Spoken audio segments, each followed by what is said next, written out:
ትምህርቲ ሓደ ካብ መሰረታዊ መሰል ዜጋታት ብምዃኑ ዓብይ ክፋል ሃገራዊ ባጀት ከም ተሰላዕሉ ካብ ዝካየድ ዘሎ ሃገራዊ ፕሮግራማት መንግስቲ ኤርትራ እዩ ክንዲ ዝኾነ ኣመላ ሃገር ምዕሩይ ዕድላት ተፈጢሩ ዜጋታት ቀንዲ ተጠቀምትን ተረባሕትን ናይ ፀጋ ዝኮኑ በቂዖም ኣለዉ ሰሙናዊ ሓተታ ኣብዛ ተኪሩሎ ፍሮይን ፍጾም መንግስቲ ኤርትራ ዓብ ክፋል ሃገራዊ ባጀት ንትምህርትና መደበ ዜጋታት ኣብ ኩሉ ደረጃታት ብነጻ ክመሃሩ ምዕሩይ ዕድል ፈጢሩ ከም ዘሎ ንስርዓተ ትምህርቲ ኤርትራ ፍሉይ ዝገብሮ ድማ ንኹሉ ተማሃራይ መጻኢኡ ከውሕዝ ዝሕለን ምዃኑ ብምኽንያት ምዕጣው ኣብያተ ትምህርቲ ንኽረምታዊ ዕረፍቲ ዝተዳለወ ሰሙናዊ ሓተታ ገሊጹ እቲ ሰፊሕን ምዕሩይን ዕድላት ትምህርቲ ብዝብል ኣርእስቲ ዝተዳለወ ሓተታ መንግስቲ ኤርትራ ነብስ ወከፍ ዜጋ ዕድል ትምህርቲ ረኺቡ ሰብኣዊ ዓቕሙ ኣማዕቢሉ ካብ ዕድላትን ጸጋታትን ሃገር ምዕሩይ ተጠቃሚ ምእንቲ ክኸውን ኣገልግሎት ትምህርቲ ከም መሰረታዊ መሰል ኣብ መላእ ሃገርን ኣብ ኩሉ ዜጋን ብምዕሩይነት ንምብጻሕ ካብ ዓመት ናብ ዓመት ዕቤቱን ናዕተዓጻጸፈ ዝኸይድ ገዚፍ ወፍሪ ክገብር ከም ዝጸንሐን ዘሎ ናብሪሆም ኣብ ምዕራባዊ ዓለም ዕድል ትምህርቲ ግድነታዊ መሰል ዜጋታት ምዃኑ ተሪፉ ናብ ንግዲ ተቐይሩ ምህላው ኣብ ገለ ሃገራት ምዕራብ ከኣ ሓደ ተማሃራይ ቀዳማይ ዲግሪ ክረክብ ብገምጋም $105,000 ከም ዝውድእ ክንዲ ዝኽፍል ዝሓትት ትምህርቲ ድማ ንርኹባት ጥራይ ዘገልግል ምዃኑ ዝጠቐሰ ሓተታ በኣንጻር ዝሓቅዚ መንግስቲ ኤርትራ ዜጋታት ብነጻ ክመሃሩ ምግባሩን ስርዓተ ትምህርቲ ኤርትራ ንኹሉ ተማሃራይ መጻኢ ከውሕዝ ዝኽእልን ምዃኑን ነጢሮም ኣብ ብዙሓት ሃገራት ዓመት መጽ ናብ ዩኒቨርሲቲ ዘእቱ ነጥቢ ሲኢኖም ካብ ትምህርቲ ዝሰናበቱ መንእስያት ማእለያ ከም ዘይብሎም እዚኣቶም መጻኢኦም ዕድሎም እንታይ ከም ዝኸውን ድማ ዝሓስበሎም ከም ዘየለ ዘመልከተ ሓተታ ኣብ ኤርትራ ከምዚ ዓይነት ብኽነት ከም ዘየለን ናብ ዩኒቨርሲቲ ዘእቱ ነጥቢ ዘይረኸቡን እንተኾኑ ገሊኦም ኣብ ማእከል ሙያዊ ስልጠናታት ከም ዝስልጥኑ ክግበር እንከሎ እቶም ዝተረፉ ድማ ኣብ ኩሉ ትካላት ሃገር ተመዲቦም ናይ ስራሕ ክእለትን ተሞክሮን ዘጥሩይሉ ባይታ ተፈጢሩሎም ምህላው ረድዮም እታ ሓተታ መወዳእታ መንእስያት ኤርትራ ነቲ ዘለዎም ርሒብ ዕድላትን ኣብ ቀረባ ርሕቀት ዘሎ ብሩህ መጻን በመጠማት ፍልጠቶምን ክእለቶምን ንምዕባል በተገዳስነት ክጽዕቱ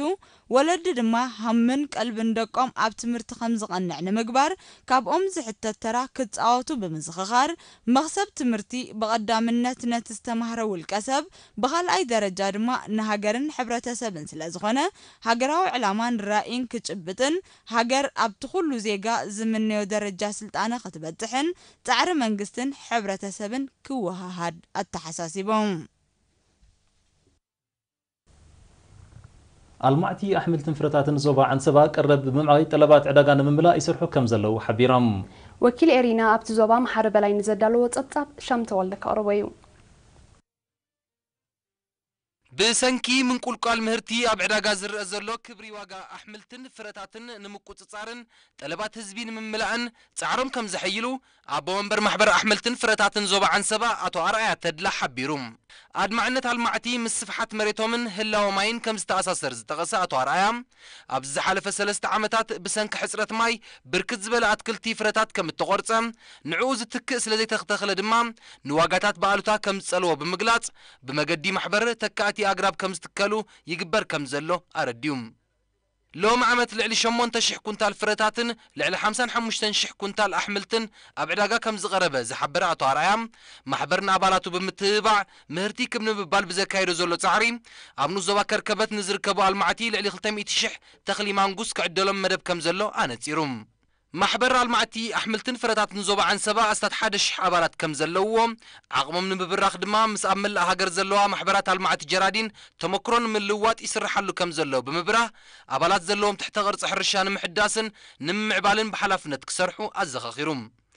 ኣባላት ማሕበር ኣብ ዝሃቦ ርእይቶም ብልዑል ጻዕሮም ዝውንንዎ ኣትክልቲ ኣብ ደረጃ ፍረ በጺሑ ጽቡቕ ምህርቲ ሓዚሉ ከም ዘሎ ብምጥቃስ ቀረብ ብምዕባይ ጠለብ ንምምላእ ኣብ ዘካይድዎ ስራሕ ናይ ልቓሕ ዕድላትን ካልእ መሰረታዊ ጠለባትን ክፍትሓሎም ተላብዮም ተሳታፍነት ተማሃሮ ኣብ ማዕዲ ትምህርቲ ንምሕያል ብምሕዳራት ከባቢ ኣካላት መንግስትን ግንባርን ከምኡውን ወለድን ኣብያተ ትምህርትን ውድ ጻዕሪ ከም ዘድሊ ኩነታት ትምህርቲ ንዞባ ሰንዓፈን ብምግምጋም ኣብ ዝተኻየደ ኣኼባ ተገሊጹ ኣብቲ ሱፐርቫይዘራት ርእሰ መምህራንን ካልኦት መሻርክትን ዝተረኽብሉ ገምጋም ሓላፊ ጨንፈር ሚኒስትሪ ትምህርቲ ኣብቲ ዞባ ኣቶ በየነ ተስፋይ ኣብ ዘቕረቦ ጸብጻብ ምቁራጽን ምድንጓይን ተማሃሮን መምህራንን ኣብ ዓመተ ትምህርቲ 2013-14 ካብ ዝተራእዩን ክእለዩ ዝግቦም ቀንዲ ጸገማት መንባሮም ተቂሱ ብዘይ ምኽንያት ትምህርቶም ዘቋርጹ ዘለዉ ተማሃሮ ከም ዝቕጽሉ ንምግባር ሓገዝ ወለድን መምህራንን ክዓዝዝ ጸዊዑ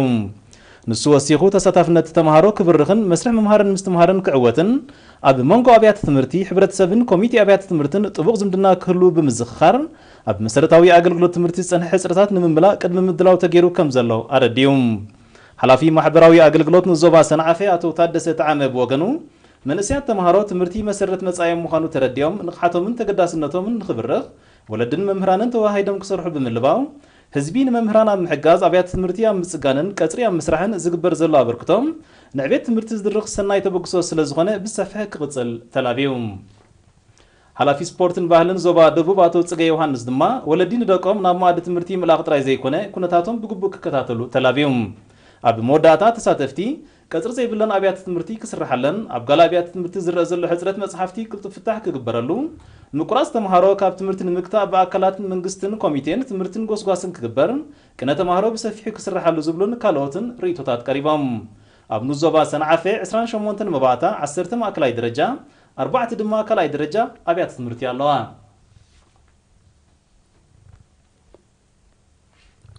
ነበርቲ 12 መምሕዳራት ከባብን ዞባ ሃይኮታ ኣብ ከባቢኦም ንዝርከቡ ስድራ ስዋኣት ንምሕጋዝ ብዘውፅዎ መደብ 142,000 ናቕፋ ከም ዘበርከቱ ካብቲ ቦታ ዝበፅሓና ሓበሬታ ኣመልኪቶም እቲ ዝተዋፅአ ገንዘብ ን71 ስድራ ስዋኣት ከም ዝመቓራሕ ዝጠቐሰት ሓበሬታ እቲ ዝተወሰደ ተበግሶ መቐፀልታ ናይቲ ኣቐዲሞም ክገብርዎ ዝጸንሑ ዓይነታውን ገንዘባውን ሓገዛት ምዃኑ ኣፍሊጦም ካብ ነበርቲ ሃይኮታ አቶ ዓብደልቃድር ዓብደላን አቶ አበድ ገብራይን ኣብ ዝሃበዎ ቃል ነፍሲ ወከፍ ዜጋ ዓቕሙ ዘፍቅሮ ኣበርክቶ ምግባሩ ኣብ ልዕሊ ሰማዕታቱ ዘለዎ ኣኽብሮትን ዝገልጽን ሓላፍነት ምጥዋር ስድራ ቤት ንመንግስቲ ጥራይ ዝግደፍ ዕማም ከም ዘይኮነ ዘነጽርን ምዃኑ ብምጥቃስ ዝገበርዎ ሓገዝ ምስ ውዕሎ ሰማዕታት ከም ዘይዳረግ ገሊጾም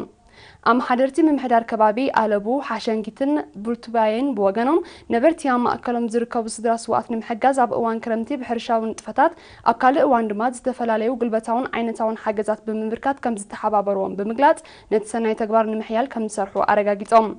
እዚ ከምዚ ኢሉ እንከሎ ነበርቲ ምምሕዳር ከባቢ ብሹካ ንዞባ ሻምቡቆ ኣብ ከባቢኦም ንዘለዉ 13 ስድራ ስዋኣት ንምሕጋዝ 26,000 ናቕፋ ከም ዝወፈዩ ካብቲ ቦታ ዝበፅሓና ሓበሬታ ገሊጾም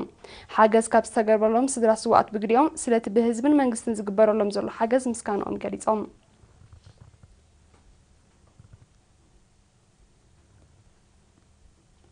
مدب كرمتاو لمعات تمهرو بهلي عينت بمخصوص نقعزو هاجراو لمعات درخي تفتر درب ربح زلو وفر مخانو اب 39 نقطات تمديبهم استفلالي نتفتات ام سلسال زركبو وفارو زوبا ماكل غليصام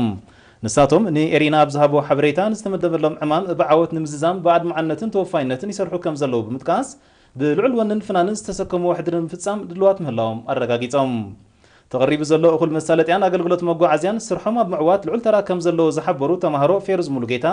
هنوك بلاين دانايتاس مورمن زتوهبم سراح بوانو كم زفصمو ارغاغيصام ابزلو معمت ابزوبا ماكل نمبل 18 غيزيو كاب 8 حملك ساب 6 نحاسس زكايد وفري 15,000 تمهرون لعلي 800 اليتن توافيرهم كم زلو تفريتهم اتم تمهرو اب نتفتات معقاب ماين حمدن دحنه ترافيك صريت هوسبيتالاتن متصفاف فايلاتن زامسلو نتفتات يكايدو كم زلو كاب مينستر تمرتي استرخبه حبريتا يملكت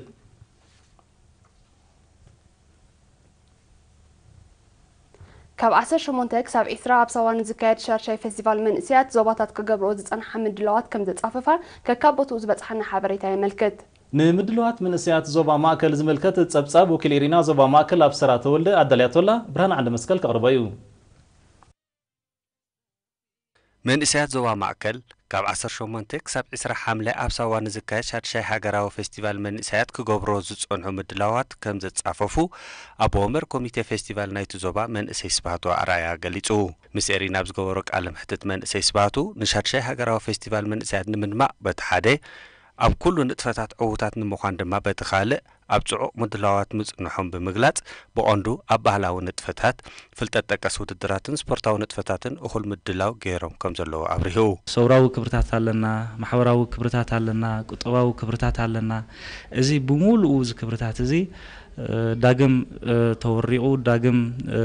تخلعو نافتي حجز اللو ولدو زيادة أسر قديفو كم زحلف نسلم ستاف نسلم فستيفال زي كونه نتزولو ولدو كابز فستيفال زي قالت ما هيروك أسيمو عسر قديفو زحلف ويكا عسر ذات الرف نتفتحت أدارينا لنا كنبل نخلير كل مدلعاتنا مستيما نايت فستيفال زساني زبل من سيسبحتو بحلاون زمناون بحلي ناي مدرح دراما سنة صحفن قبعان دنب من اسات مالس شنن ياتانا كوم وين اكزيبيشن بتوادار ملك كم تدالو يرديو تي تيما كبرتاتنا مرحنا يزبل سلازي كل مدلعاتنا بفلاي نتي بحلاون نتفتات كله بتي كبرتات ويكا بتي تيما استمعزنيو ስለዚህ ኩለን ዘን ኣብ ላዕሊ ዘለዋ ባህላዊ ንጥፈታት ዘተኮራ ዓውዲ ብሙሉእን ነቲ ቴማ ዝገልጻ ነቲ ክብርታትና ዝገልጻ ናብ መንእሰያት ተወሪቑ ዳግም ከምዚ ሳጋገር ዝገብር ምድላዋት ተገይሩ ዘሎ ስፖርታዊ ንጥፈታት ብዝምልከት ድማ ኣብ ዘመናዊ ስፖርት ብክልቲኡ ጾታ ናይ ኣትሌቲክስን ማውንቴን ብሽክለታን ኣብያታዊ ስፖርት ድማ ፍትሊ ኣስቲ ተወሰጥን ዘላን እኹል ምድላዋት ተኻይዱ ምህላው ጠቂሱ ድማ ፌስቲቫል መንእሰያት ብመንእሰያትን መንእሰያት ስለ ዝኾነ ተመክሮ ናይ ምልውዋጥ ርሒብ ባይታ ስለ ዘለዎ ካብቲ መኣዲ ዓቢ ተመክሮ ክቐስሙ ዘለዎ እምነት ገሊጹ ስፖርት ኣብቲ ፌስቲቫል ዘሎ መቐረት ዊን ቀሊል ስለ ዘይኮነ ብኣግኡ ካብ መጀመርታ أنكروين حيزنايو سلازي تي أتلتيكس حدا كفال نايت زماناوي سبورتيو تخلقها قدم بشكلتا ماونتين بايكيو أبزتي أتلتيكس كاب كلتا 100 مترو كساب 3 مترو زاكلي تقدر زلو أبزوين حيالات من سيات بمقرب كنية مستاف نعوت دالينا لنا كنبل نخلينا ياتو سبورت وين حدا كم نتفتات نايت فستيفال كوينو أب هاجرنا كافتهم ده حساسو زخدو زلو عينة سبورت يو سلازي نزي داقم نمبربار نمن سيات نبزم زلو ولدو نمسجاروين كسر حلو سلو زلو زوين أب فتلة أستي توسط زلا لعلتن زلا مريتن أبزوين مدلوات تغيير لله أبومبر كوميتي فيستيفال من إساء زوا مأكل من إساء سبحتوار آيا موداتا فيستيفال من إساء أبتا مدينة من إساء زخون السوا مكيات نيغازا رؤسو كبر خمزلو بمحبر كل من إساء تساتفهم كراغا كتو تصويعو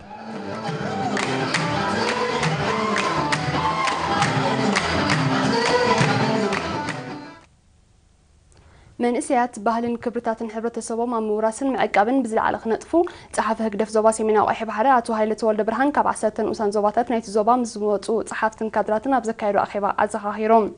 أبتي أبنا فاتي تستخايلة أخيبا أتو هايلة أبز حلفش الدوش عوارح نستعمل مدبات بزملكة مبره دحر مهاب حزبين قحاتو مدابي ونابريخو ستافيون خأزز أبالات سقدف بحافشا صحافتن كادراتن دما بفلاي مرح تراك تعوتو أزخاهيروم تساتفتي أبزي حزنا يزولنا عمد بسفح تساتفو هزبي عدم عن مقطوطة ونتفتات كم تسلسل بمملكات أبزغط المنفاق بالوعل ستافي هزبي أم مسرحان متقان جريفاتنا عقمات نزاتو كورا مدبات كسالت مخانو حبيرام نساتو ما موداتا ودابي هزبن كادراتن بزحايل هدفالو زرايو قديات بغط فتح كرهبو زبلون كالن رئيتوتاتن لبواتاتن قريبام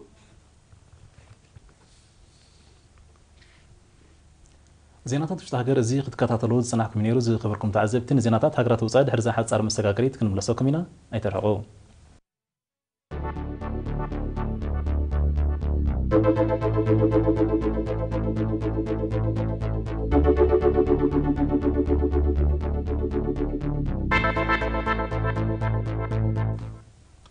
أبزن زحلف 4 معلتات مونغو إسرائيل من قصاص حماسن بزكايد زول متقعتن ملس متقعتن بوليتيكاو كلولاو ماكلاي مبرقنا بزباس أنفت أبزن برحل زلوان بريزيدنت رئيس ممحدار فلسطين محمود عباس سراويت إسرائيل أوش متقازا ناي مريت متقعتي كاي ديدالو كبل كسيسوم بريزيدنت عباس بعسرت حملة بكتما يروساليم مثل علوت هايمونتوين مرحتي فلسطين أبز قبرو ركب إسرائيل بنفرتي كأكل قبل علك أزا داغماي وتهدرا ورار تكايد تقررب كم زلا بمملكات درو أب بيت حنون بيت لهيان كالو تافتي وسناسن زركب عدتاتن زنبرو فلسطيماويان أبايتم لقيقهم كعزو ممرحي توهيبهم كم زلو أرديوم قدماي مينستر بنجامين نتانياهو بعسرت حملة نكابيني منغوستو أبزهابو مجلسي إسرائيل تصدقان محلاون من قصاص حماس قبل عليها زكايدو متقعتات دو نمبالن قبل علي وش متقازات كايدو زلا متقعتات دو كم زي تبلوكوان تملكتهم ناي مريت متقعتات معسكم جمر بزملكت كن زخونه حبريتا كم زي هابه مع كنا زينا ملكيتان ድሮ እስራኤል ናብቲ ምስ ወሽመጥ ቃዛ ዘዳወባ ከባቢታት ኣስታት 20,000 ዕቁር ሰራዊት ኣጸጊዓ ከም ዘላየን ማዕከናት ዜና ዘነጽራ እዚ ከምዚ ኢሉ እንከሎ ፕሬዚደንት ኣሜሪካ ባራክ ኦባማ ኣብ መንጎ እስራኤልን ምንቅስቓስ ሓማስን ዝካየድ ዘሎ ግጭት ደው ንኽብል ክልቲኦም ወገናት ነፍሲ ግጣት ክገብሩ ጸዊዑ በዚ ካብ ሶኑይ 7 ሐምለ ጀሚሩ ዝቕጽል ዘሎ ደብዳብ ዛጊት ኣስታት 100 ፍልስጤማውያን ከም እተቐትሉ ልዕሊ 60 ካብ ዝኣሃዝ ድማ ቆልዓ ሰበይቲ ዝርከቦም ሰላማውያን ምዃኖም ጸብጸባት ኣመልኪቶም በዚ እስራኤል